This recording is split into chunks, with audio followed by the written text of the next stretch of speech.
Welcome, everyone, to a deep dive that feels, I don't know, less like a game and more like a high-stakes He auction. really does. You sent us a stack of sources detailing what could be a seismic shift within the Los Angeles Lakers organization. And the buzz regarding immediate trade action is absolutely deafening. Indeed. We are going deep into transcripts and expert analysis claiming a bombshell conversation has been underway. And it potentially involves three distinct teams, right? That's the rumor. And the consensus among the analysts we've reviewed suggests a major franchise-altering shakeup could happen soon. And we're talking about something that could define the Lakers' trajectory for the next, half decade. Okay, so let's unpack this. Our mission today is to cut through the extreme hype that, always surrounds this franchise and isolate the real, cold, strategic plan the front office is executing. Right. We have to weigh the impossible target, the big Hollywood dream, against the realistic solution they appear to be quietly building toward. This franchise is clearly at a crossroads. It feels like the quiet before the storm. The agents are making calls, the decision makers are locked down, and the overarching theme seems to be protection. Protecting what? Protecting future assets while acquiring immediate, tangible impact players. That's the balance they're trying to strike. For years, the fantasy name has always been the same, the one that guarantees headlines and, a parade route. Giannis Antetokounmpo. Of course. He is the ultimate impossible target, the blockbuster trade that would shake the NBA to its core. But the source material suggests that today, the front office is finally confronting the reality that the timing and the assets, they just aren't there for that superstar dream. And what's fascinating here is the brutal, clear-eyed assessment of the Giannis situation. While the analysts agree his status with the Milwaukee Bucks is becoming, let's say, shaky after a disappointing run. And his agent is definitely exploring options, you have to assume. Oh, for sure. They're quietly exploring options, but the market dynamics just prohibit a Lakers move right now. And if a player of that caliber hits the market, it's not just the Lakers who jump in, it's the entire league, and they'll be bringing much stronger offers. Exactly. I mean, the analysis is just, it's blunt.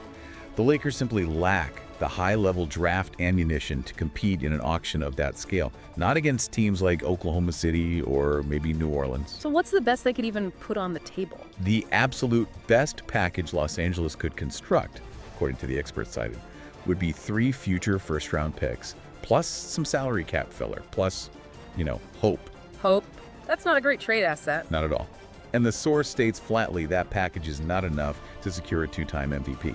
So, this fantasy is still alive in theory, but the tangible reality of managing the roster demands an achievable plan right now. Okay, so that brings us sharply down to earth, but maybe into a much smarter reality.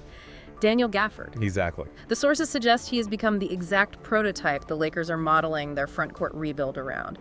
We're moving from the unattainable superstar to the concrete, practical specialist. That's the pivot. The chatter indicates a clear, focused shift. According to multiple reports, the Dallas Mavericks are open to discussing trades involving veterans, and Gafford is at the very top of the Lakers' wish list. He isn't, a centerpiece player for the whole league, but for the Lakers' specific needs, he is described as the perfect prototype. Wait a second, though. I have to interject some skepticism here. Gafford is a good, high-energy role player, but the Lakers are constantly aiming for rings. Are they really solving their existential problems by targeting a player who averages, fewer than 9 points a game? And that's the beauty of the strategy, and it's why the sources are so focused on the fit. This move isn't about scoring, it's about structural stability. Okay. Gafford is specifically sought because he addresses critical, glaring team deficiencies that even superstars can't fix. When they look at Gafford, they see a player who can operate seamlessly alongside their guards, like Austin Reeves. The chemistry is it's pure. Okay, so let's break down that fit. What does he offer on offense that they desperately need? Vertical aggression and efficiency. He's the rim runner, the guy who dominates vertical lobs, penetrates the defense with pure power, and finishes at the rim with authority. So he turns the pick and roll into a guaranteed 2 points. A guaranteed scoring opportunity or a free throw situation, exactly. He is the physical presence that ensures those mid-range passes from their playmakers become these brutal, high-flying finishes. That synergy converting perimeter talent into easy paint buckets is what they lack. So he gives you that high-efficiency interior scoring. But, often the defense is what kills this team. What does the tape say about his protection in the paint? The tape says he is the wall. He's the security blanket that has been consistently missing when opponents just invade the painted area. He protects the backboard, he contests everything, and he cleans up those inevitable defensive errors by giving them a powerful, consistent vertical threat. It's that kind of high-motor, intimidating pressure that disrupts an entire offensive flow. Which is something they have lacked consistently. For years, they've been relying on smaller, less physically imposing centers. Okay, let's move to the logistics, because this move only happens if the financial puzzle pieces align. You mentioned his chemistry from his time in Dallas, but the sources emphasized his contract structure, that it seems ideal for a move. It's almost custom-made for a trade like this. Gafford's contract is very manageable. 3 years remaining at around $54 million total. So an average of, what, $18 million a year? Roughly, yeah. And crucially, the sources confirm there are no trade restrictions. This total flexibility allows the Lakers to focus purely on the basketball fit, knowing the finances aren't an immediate headache. And the numbers back up the impact we're talking about. Gafford is currently averaging 8.9 points, 6.4 rebounds, and 1.4 blocks per game this season, shooting an extremely efficient 61% from the field. And that efficiency, the percentage of shots he makes when he takes them, is a massive selling point. Especially when we contrast it with the Lakers' current reality at that position. Well, that brings us to DeAndre Ayton. The team is currently in what one source called a bizarre reality regarding their starting center, and that bizarre reality is forcing their hand immediately. Ayton's stats look good on paper, right? He's averaging like 15.3 points and 8.8 rebounds with efficient shooting percentages. So where's the disconnect? Why are the Lakers so eager to move on from that kind of production? Because if we connect this to the bigger picture, the raw statistics are deceiving. He's providing volume, but he's not providing the necessary impact. Okay. He's not the consistent rim protector, nor is he the relentless vertical lob threat that requires, a physical presence on every single possession. There's a motor issue, basically. The general narrative surrounding him, which is reflected in the sources we reviewed, suggests a lack of consistent defensive commitment and the kind of motor necessary to elevate a championship contender. The Lakers need a player who makes the team significantly more dangerous and balanced, and internal assessments suggest Ayton is just. He's not that guy. And the need for change isn't just about disappointing performance. It's compounded by a massive financial urgency.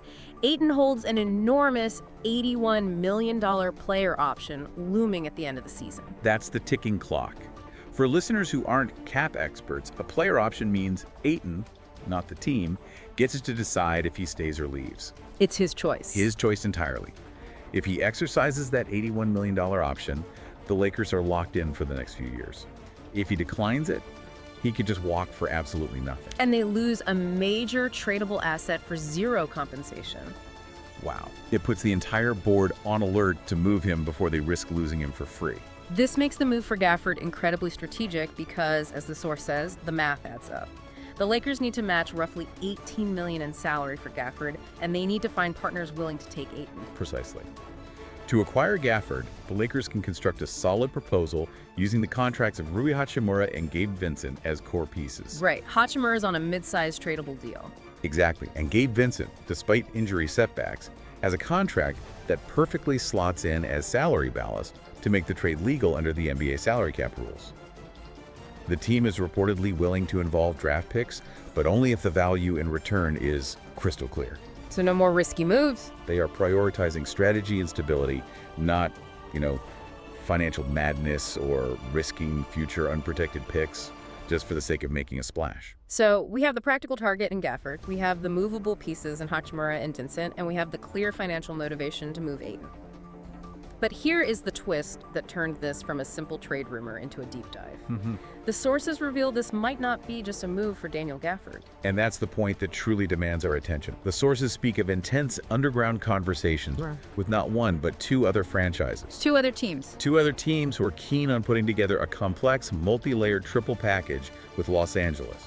So this means the director is orchestrating a highly coordinated movement, a triple change with immediate impact.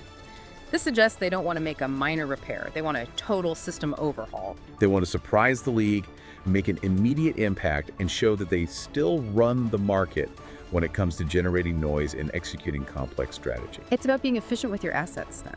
Absolutely. They are coordinating this movement to not just address the center position with Gafford, but likely to offload Ayton in a separate transaction while using the remaining financial space or picks to acquire a third critical piece. Like a wing defender or another playmaker? Perhaps a needed wing defender Yeah. or a reliable backup playmaker, yes. And the sources state that the goal would be to close this mega negotiation before the turn of the new year. Wow, so this could happen any day. Any day. This entire strategic shift is based on a clear, calculated future vision, not just reacting to problems as they pop up. The sources paint a vivid picture of a team moving decisively, turning away from the Hollywood drama of the impossible dream of acquiring Giannis and embracing the practical, physical weapon they need in Daniel Gafford, and using him as the centerpiece of a much larger, coordinated move. And that's the true story we need to watch unfold over the coming weeks. If the movement is indeed a triple package, as suggested, and not just Daniel Gafford, the crucial question remains. What's the other piece? What is the other key area the Lakers director is aiming to secure? What is that final critical piece that hasn't even leaked yet to solidify this entire strategy? Something for you to mull over as we watch the league closely.